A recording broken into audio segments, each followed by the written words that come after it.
Temuan seorang anak laki-laki dalam kondisi kaki terikat rantai dan gembok serta meminta makan kepada warga di Kota Bekasi, Jawa Barat jadi sorotan publik.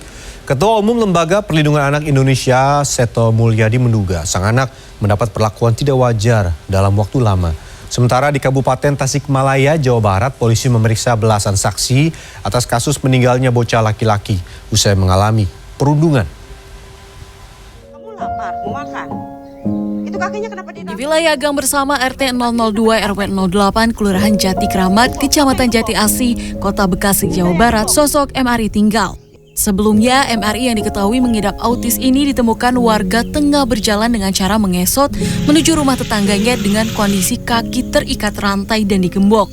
Menurut keterangan Ketua RT sekitar, MRI yang berusia 15 tahun tersebut tinggal di rumah yang bisa dibilang cukup luas bersama ayah kandungnya bernama PS, ibu sambungnya AR, dan kedua neneknya. Kamu berapa lama nggak dikasih makan? Mungkin dia juga nggak ingat berapa hari ya mas. Kadang nunjukin 4, kadang segini gitu. Tapi kata saya kalau cuma 1-2 hari nggak makan, saya yakin badannya nggak sehabis kayak gitu. Jumat siang, Ketua Umum Lembaga Perlindungan Anak Indonesia, Seto Mulyadi menjenguk bocah MRI di Rumah Sakit Umum Daerah Kota Bekasi, Jawa Barat. Seto menduga MRI telah mengalami penderitaan yang cukup panjang. Meski demikian, korban dinilai masih mampu diajak berkomunikasi dan mempunyai daya ingatan yang cukup baik. Kalau kami melihat reaksi pertama, saya lihat kalau ini dibilang keterbelakangan mental memang agak sulit untuk diterima. Jadi pada dasarnya anak yang normal, cerdas, tetapi mungkin karena tekanan-tekanan yang sangat dahsyat sehingga berpengaruh pada perkembangan psikologisnya. Sementara itu, masih soal kekerasan anak, polisi telah memeriksa 15 orang saksi terkait kasus meninggalnya PH, pelajar kelas 6 sekolah dasar usai mendapat perundungan dari teman-temannya. Sebelum meninggal dunia, korban diduga mengalami depresi hingga enggan makan dan minum berhari-hari. Korban mengaku dipukul teman-temannya serta dipaksa mencabuli kucing lalu direkam dan videonya tersebar. Memang yang kita tahu bahwa yang melakukan bullying ini kan juga anak-anak ya.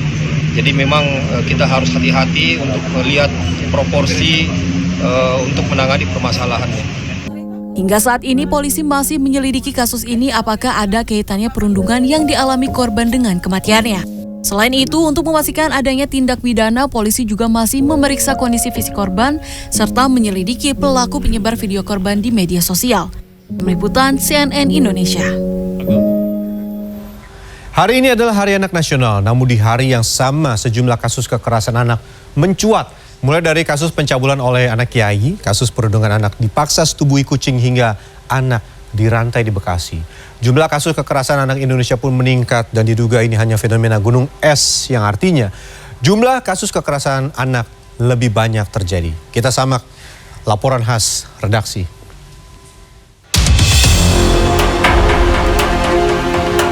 Perlindungan terhadap anak menjadi isu penting di tengah masih tingginya angka kekerasan pada anak-anak. Hal ini menjadi tantangan bersama bagi orang tua, masyarakat, dan pemerintah dalam upaya pemenuhan hak anak dan perlindungan khusus bagi anak-anak dari tindak kekerasan. Kasus-kasus kekerasan terhadap anak bisa dilakukan oleh siapa saja, termasuk orang terdekat. Seperti dugaan penelantaran dan pemasungan terhadap anak berkebutuhan khusus di Bekasi, Jawa Barat. Tak hanya itu, kasus perundungan atau bullying yang dialami siswa sekolah dasar di Tasikmalaya, Jawa Barat, serta yang terjadi pada siswa Madrasah Sanawiyah di Kota Mobagu di Sulawesi Utara. Fakta itu menjadi contoh bahwa kekerasan juga dapat dilakukan oleh rekan sebaya. Bahkan di dalam sebuah lembaga pendidikan pun, anak-anak tidak lepas dari kekerasan fisik dan seksual. Saya ngerasa miris. Sekolah yang selama ini diidam-idamkan, niat mencari ilmu, dari jauh datang, ternyata sampai sana diperlakukan seperti itu. Berdasarkan data Kementerian Pemberdayaan Perempuan dan Perlindungan Anak, sepanjang tahun 2021 terdapat 11.900-an kasus yang dilaporkan ke Sistem Informasi Online Perlindungan Perempuan dan Anak. Sementara tahun 2022, setidaknya ada 8.000 anak dilaporkan menjadi korban kekerasan. Data dari Komisi Perlindungan Anak Indonesia sepanjang awal tahun 2022 sampai bulan Juni menerima 2.010 aduan dari berbagai jenis tindak kekerasan. Kasus kekerasan ini pun rentan terjadi di dunia digital. KPAI mencatat dari 83 juta anak Indonesia, 13 juta diantaranya memiliki akun media sosial. Survei tahun 2022 saat pandemi muncul, dari 25.000 anak, 80% diantaranya sudah memiliki gadget dan menghabiskan waktu 5 jam di layar pintar mereka.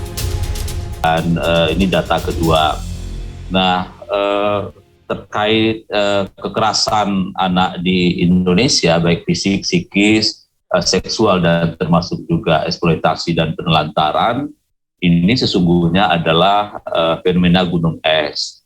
Yang terlaporkan itu hanya data permukaan, dan kita tentu harus buka seluas-luasnya bagaimana pusat aduan, pusat laporan, layanan yang ada itu memang betul-betul mudah diakses oleh keluarga Indonesia. KPAI mengapresiasi salah satu upaya pemerintah untuk menyamakan pandangan dan gerakan penanganan kekerasan terhadap anak. Peraturan Pemerintah Nomor 101 Tahun 2022 tentang Strategi Nasional Penghapusan Kekerasan Terhadap Anak sudah ditandatangani Presiden Jokowi 18 Juli 2022. Strategi nasional dalam Perpres ini diharapkan dapat mendorong penghapusan kekerasan terhadap anak-anak melalui pengawasan, penerapan sanksi bagi pelaku, dan edukasi pola asuh dalam keluarga. Tim Liputan CNN Indonesia. Presiden Joko Widodo memberikan ucapan selamat Hari Anak Nasional yang jatuh pada hari ini, Sabtu 23 Juli 2022 di Kebun Raya Bogor. Tidak hanya mengucapkan selamat, Jokowi juga menghibur dengan atraksi sulap. Siap salabim. Keluar bunga. Keluar bunga.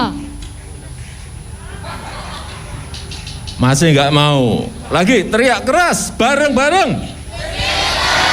Puncak peringatan Hari Anak Nasional 2022 diperingati Jokowi bersama anak-anak di Kebun Raya Bogor, Jawa Barat. Kemeriahan dan keceriaan anak-anak bertambah dengan atraksi sulap yang dilakukan Jokowi. Pertama, Presiden Jokowi bermain sulap dengan menunjukkan pot kosong lalu disulap berisi tanaman bunga.